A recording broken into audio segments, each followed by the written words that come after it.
Jamelle Bouie is Slate's chief political correspondent and a CBS News political analyst, joins me now. Okay, Jamelle, we're told tax reform's top of the agenda. Where exactly does it stand now? How much is riding on its success, the fact that sort of the president's legislative agenda is pretty much stalled? I'll go with the second part of that question. President Trump has not been able to get health care through. That was the first major agenda item for the year. And so tax reform really is the second big piece of that agenda. And I think his entire sort of like legislative success, to some degree, the success of his first year of his presidency rides on his ability to get something through Congress on tax reform. And thus far, although both the House and the Senate are committed to getting to tax reform, it's not clear at this point that there is an absolute straightforward path, in part because the kinds of tax reform the White House and congressional Republicans are looking at is unpopular. It's divisive, or rather there will be unpopular and divisive elements. Getting rid of any kind of tax credit or tax advantage creates a constituency against the bill.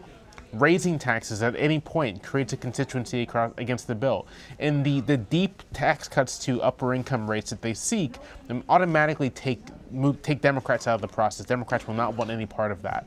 So there's a lot to wrangle and corral here. There's not very much time to do it.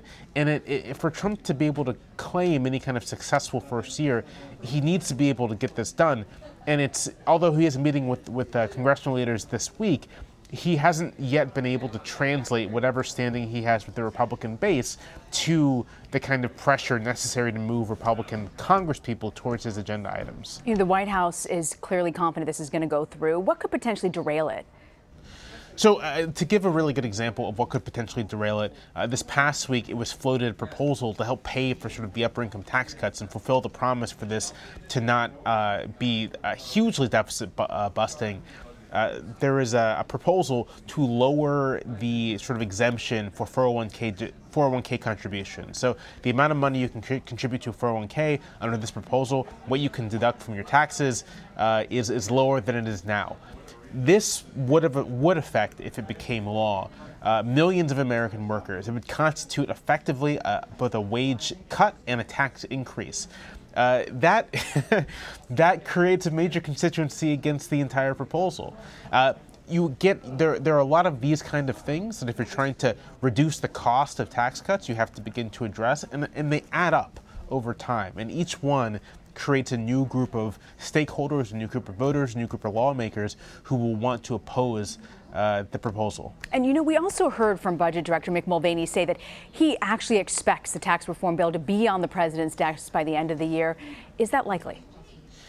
You know, I'm not sure if it's likely or not. I think that really depends on how much guidance and direction the White House can provide Congress, whether it can sort of really drive Congress towards producing something. But recall that we heard similar promises with regards to health care reform earlier in the year. At the beginning of the year, both House Speaker Paul Ryan and President Trump promised that within months there would be an Obamacare repeal bill on the president's desk. Obamacare repeal would be good and done, and they can move on to tax reform. That has not happened. And so given past results, I'm not sure I think they'll reach that deadline, but I think everyone within the Republican Party is very much aware of the somewhat precarious political position they're in, and that getting tax reform done may help alleviate that. So that pressure may help move things forward in a way that it wasn't able to for health care. You know, I've got to also ask you about this. President Trump continues to attack Congresswoman Frederica Wilson, calling her wacky. He also said that this was a gift to the GOP. Why do you think he keeps stoking this controversy? I think there are a couple things going on here. The first is simply that President Trump does not know how to back down from a fight. Even when backing down, I think, would put him in a stronger position, which is, I think, the case here. So as long as Congresswoman Wilson continues to criticize President Trump is not going to back down. I think part of this, and this is sort of like a difficult conversation to have, but I think part of this is President Trump trying to make an example out of Wilson, trying to rally his supporters by attacking her. And if you do you think it's working, Jamelle? I think if you look at the conversations about Congresswoman Wilson sort of in right-wing media, she certainly has become an object of attention.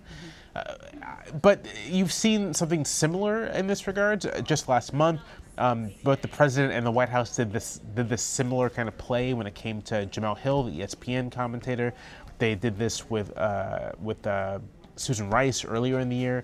So there's, Trump hits back against everyone who attacks him, but this sort of purposeful making a critic sort of an object of attention for the White House and for conservative allies, I think it's particular. It only happens with certain kinds of critics. The Congresswoman called the ambush in Niger the president's Benghazi. Is that a fair comparison? I'm not sure. I'll back up. When Democrats criticized Republican focus on Benghazi, they said essentially that Republicans were politicizing a tragedy. They were taking something that involved mistakes that shouldn't have happened, but blowing it up into some sort of partisan football. And I think by calling what happened in Niger Trump's Benghazi, Wilson is coming dangerously close to doing just that, to politicizing what is a tragedy, what involved mistakes, what should be examined and questioned, but shouldn't be used as a partisan football. I do think it is interesting that Republican lawmakers who were zeroed in on trying to figure out what happened in Benghazi have thus far been somewhat indifferent to what happened in Niger. And I think to the extent that you want to accuse Republican lawmakers of hypocrisy here, I think that would be fair. We also heard earlier Mitch McConnell say he's not worried about Steve Bannon's war against himself and other establishment Republicans. How do you see the so-called inter-party skirmish playing out as we head to the 2018 midterms? It's difficult to say at this point.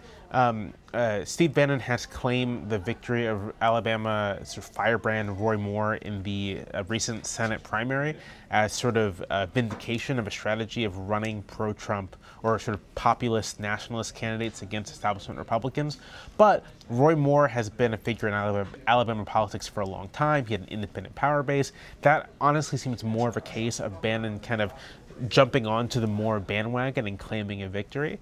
I think it remains to be seen whether or not any candidate Bannon recruits is able to take down a sort of more mainline establishment Republican. Do we have to wait till 2018, Jamelle, to see if Bannon's strategy is working? Is there any way of gauging his success in the coming year? No, that's really a question, and I'm not sure. If Moore loses in Alabama, which is still unlikely, but he is running, it's a tighter race than you would expect, I think that might give pause. That might give us some evidence that the strategy isn't working. What's interesting is what's happening in the Virginia gubernatorial race right now, where the kind of establishment Republican Ed Gillespie, used to head the RNC, worked for George W. Bush, is running kind of a Bannon-esque campaign by attacking his opponent Ralph Northam on immigration, accusing him of supporting sanctuary cities, running ads kind of attributing the presence of undocumented immigrants with crime and gangs. If Gillespie loses as a result of that, I think that also puts a dent into Bannon's sort of view of his strategy. But I do think it's a little too early, even with both of those ifs, it's a little too early to draw any clear conclusions. It certainly is. We've still got some time, but it's fascinating anyway to see the inroads in both the GOP and the Democratic Party as we head into 2018. Jamelle Bouie, thank you so much for joining us today. Thank you.